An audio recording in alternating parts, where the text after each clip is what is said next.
Benvolgudes i benvolguts conciutadans. Totes les propostes de diàleg adreçades a l'estat espanyol han tingut la mateixa resposta, o el silenci o la repressió. En la meva darrera carta al president espanyol li reiterava la necessitat de parlar i li recordava que aquest és un clam que ens és adreçat per molta gent des de molts llocs. Avui, el Consell de Ministres s'ha encarregat de donar un veritable cop de porta a aquest clam i a aquesta petició i anuncia un seguit de mesures i de cessaments que directament representen la liquidació del nostre autogovern i de la voluntat democràtica dels catalans. Allò que els catalans vam decidir a les urnes, el govern espanyol ho anul·la als despatxos.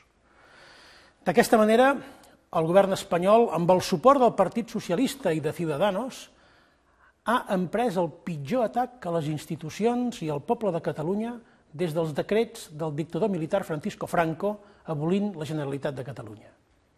Menyspreant la voluntat popular expressada de manera nítida i massiva a les eleccions del 27 de setembre del 2015, violentant el nostre Parlament i totes les garanties i els drets dels diputats i les diputades que han escollit el president de la Generalitat i han aprovat el programa de govern, el govern espanyol s'ha autoproclamat de manera il·legítima el representant de la voluntat dels catalans. Sense passar per les urnes, amb un suport escàs i en contra de la voluntat de la majoria, el govern de Mariano Rajoy vol nomenar un directori perquè teledirigeixi des de Madrid la vida de Catalunya.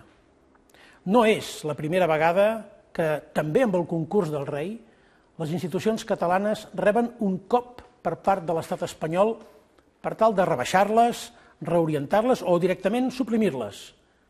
I cada vegada el poble català s'ha sobreposat més fort i més determinat, conscient que les agressions han ocultat sempre la capacitat de fer política per part de l'Estat i que calia, en conseqüència, assolir més cotes d'autogovern. Del regionalisme de principi del segle XX al sobiranisme del segle XXI, la idea hegemònica a Catalunya ha estat sempre la mateixa. La Generalitat no és una institució que neix amb la Constitució espanyola actual. Molt abans de l'aprovació de la Carta Magna, la Generalitat ja funcionava i era restablerta de manera provisional atenent a la seva legitimitat històrica i a la continuïtat que havien garantit a l'exili els presidents Companys, Irla i Tarradellas. Per tant, cap decisió de cap govern no pot esborrar aquest fet persistent al llarg del temps. Ha estat la voluntat dels catalans la que ha permès defensar i restablir les nostres institucions. El que tenim ens ho hem guanyat sempre amb la força de la gent i la força de la democràcia. Les institucions catalanes i el poble de Catalunya no podem acceptar aquest atac.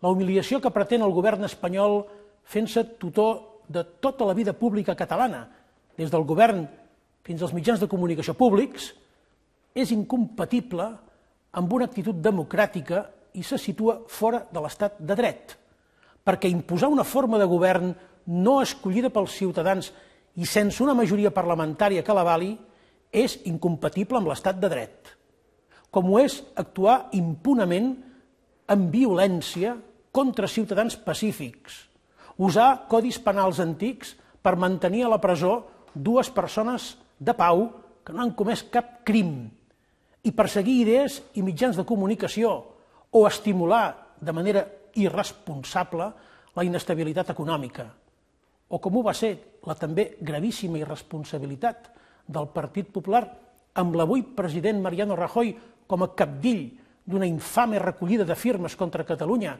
i la vergonyosa sentència del Tribunal Constitucional després, subratllo el després, que s'hagués aprovat l'Estatut de Catalunya per referèndum legal i acordat.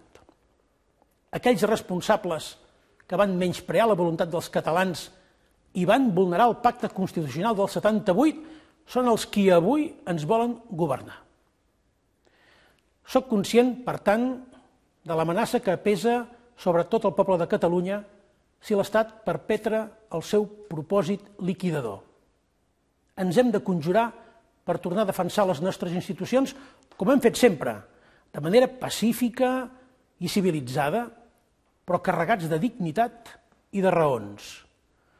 És per això que demanaré al Parlament que fixi la convocatòria d'una sessió plenària on els representants de la sobirania ciutadana, els escollits pels vots dels ciutadans per vosaltres, debatem i decidim sobre l'intent de liquidar el nostre autogovern i la nostra democràcia, i que actuem en conseqüència. Quiero dirigir un mensaje a los demócratas españoles. Lo que se está haciendo con Cataluña es directamente un ataque a la democracia que abre la puerta a otros abusos de la misma índole en cualquier parte, no solo en Cataluña. Criminalizar al disidente, negar la realidad y alzar muros de legalidades ante las ventanas de la voluntad ciudadana, si triunfa todo eso, el daño a la democracia y por tanto a los ciudadanos será muy severo y comportará un retroceso monumental. No debemos permitir que eso ocurra. I want to address a message to Europe, not only to its political leaders, but also and especially to all European citizens, our brothers and sisters with whom we share the European citizenship. If European foundational values are at risk in Catalonia, they will also be at risk in Europe. Democratically deciding the future of a nation is not a crime. This goes against foundations that unite European citizens through their diversity. Catalonia is an ancient European nation. It's core to the European values. We do what we do because we believe in a democratic and peaceful Europe, the Europe of the Charter of Fundamental Rights that should protect each and every one of us. You should know that what you are fighting for at your home, we are also fighting for in Catalonia, and we will continue to do so. Senyores i senyors, benvolguts conciutadans, benvolgudes conciutadans, visca Catalunya.